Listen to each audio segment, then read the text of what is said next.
Bonsoir. Merci d'être avec nous sur Journal de guerre. Nous sommes au 13e jour du conflit entre le Hamas et Israël. Voici ce qu'il fallait retenir de la journée à 19h30.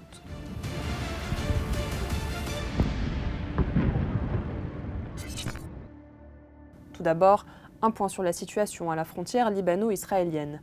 Au cours de la journée, plusieurs tirs d'artillerie israéliens ont visé des zones à la frontière libanaise.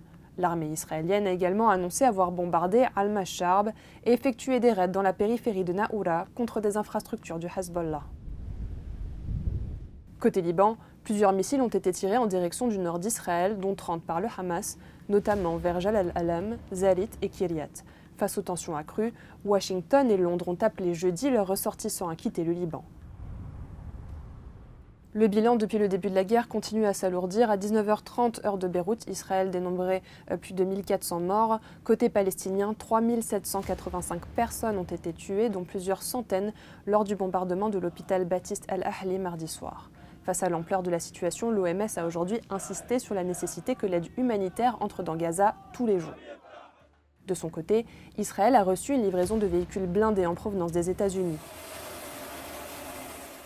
Depuis Tel Aviv, le Premier ministre britannique Rishi Sunak a réaffirmé aujourd'hui son soutien à l'État hébreu tout en soulignant l'importance de laisser entrer l'aide humanitaire dans la bande de Gaza.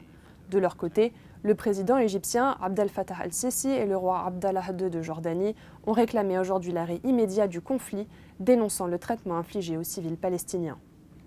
Merci de nous avoir suivis sur Ici Beyrouth. On se retrouve demain pour un autre résumé de la situation. Vous pouvez suivre toute l'actualité concernant cette guerre sur notre site www.icibeyrouth.com sous la rubrique Guerre Israël-Hamas ainsi que sur nos réseaux sociaux.